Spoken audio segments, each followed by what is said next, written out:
बदनामी होती है। हाँ जी, पत्रकार महोदय, आप जनता की भी बात करिए। अभी 500 mg पैरासीटामॉल और 650 mg की बात हो रही थी। फर्जी दवाएं चल रही तो असर कहां करेंगी? उस पर सरकार क्या ध्यान दे रही है? डुप्लीकेट दवाएं बिक रही पूरे उत्तर प्रदेश में। लोग त्राही त्राही कर रहे हैं, दवा खाते हैं, डॉक्टर कहता है दवा लिख दे रहा हूं, ले लो। और कहीं कहीं तो जो सरकारी पर्चा 1 रुपए बनवाते हैं उस पर दवा नहीं लिख रहे हैं, केवल एक छोटी पर्ची पर लिख के कहते हैं बाहर से ले लो। यही भारतीय आप देखिए, मैं तो बिंब बांधने वाला आदमी हूं, मैं भाई उतना बड़ा पत्रकार नहीं हूं, लेकिन मैं आपका नाम जानना चाहता हूं। मैं लालजीत यादव हूं, आजमगढ़ से आता हूं, अभी गया था अस्पताल में। नमस्ते नमस्ते, बहुत बहुत शुक्रिया, मैं आता हूं यादव जी, मैं आता हूं।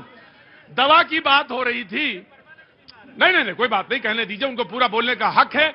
और उन्होंने बात नहीं देखिए, अगर कोई बात उन्होंने देखी होगी तो बोले नहीं साहब, बोलने दीजिए। तिवारी जी भी बहुत अजब आदमी है। तिवारी जी, सामंजस्य से बैठालिए, वरना मैं तुरंत आपको यहां से अलग करूंगा। दवा की बात हो रही थी तो मुझे एक यूनिवर्सिटी याद आ गई, बड़ी चर्चा में है, अल फलाह। अब आप दवा से उसको जोड़िएगा नहीं, मैंने कहा दवा से मुझे याद आया, और अब इसका कोई तुक नहीं, लेकिन ये बात कही गई जमाते उलमाए हिंद की तरफ से, और उन्होंने कहा कि मुसलमान, कोई भी मुस्लिम आदमी जो है कहीं भी वाइस चांसलर नहीं हो सकता। मैं आ गया। अरे रुको, अरे ऐसे कोई फरमाइशी प्रोग्राम में मैं आ जाऊंगा, मुझे बात रखने दो, फिर आ जाओ, बात सुनो पहले फिर आऊंगा। उन्होंने कहा कि कोई भी यूनिवर्सिटी में कोई भी आदमी वाइस चांसलर नहीं हो सकता हिंदुस्तान में। न्यूयॉर्क में मेयर हो सकता है, लंदन में कोई मुस्लिम मेयर हो सकता है, लेकिन हिंदुस्तान में कोई वाइस चांसलर तक नहीं हो सकता यूनिवर्सिटी में कोई मुसलमान। यह बात जमाते उलमाए हिंद की तरफ से, अरशद मंदी की तरफ से कही गई।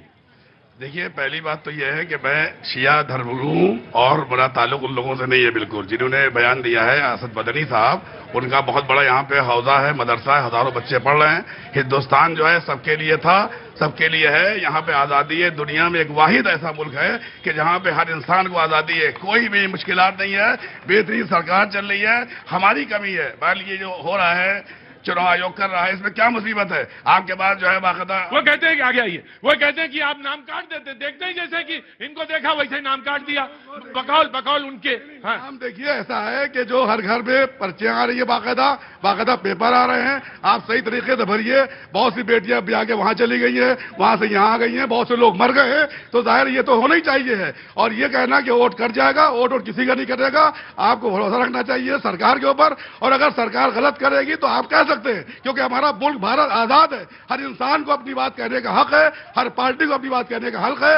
मुल्क के अंदर शांति बना रखिए, मोहब्बत से रहिए, प्यार से रहिए। दरअसल वही बात है, बीमारी कहीं है, इलाज कहीं हो रहा। बिन्नू, समाजवादी पार्टी, एक वोट काट के दिखाओ जरा। अरे बाकी को तो छोड़ दो, इनका वोट काट के दिखा दो, तुम काट के दिखा दो, आसमान ऊपर से नीचे ले आएंगे। रुको, जेब में हाथ ना डालो, बिल्कुल मैं जानता हूं तुमने जेब में हाथ डाला। तुम किसी का भी एक वोट काट के दिखा दो, संभव ही नहीं है।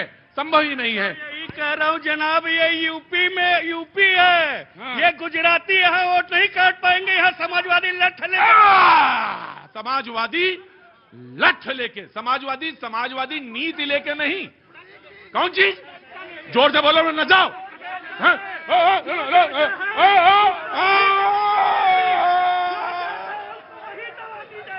अच्छा, चुनाव आयोग चाहता है कि लठ लेके आए तो लठ ही लेके आएंगे। ये यूपी है। अच्छा भैया, तुम आप नहीं, ये कोई नहीं, ये शब्द नहीं संभालोगा।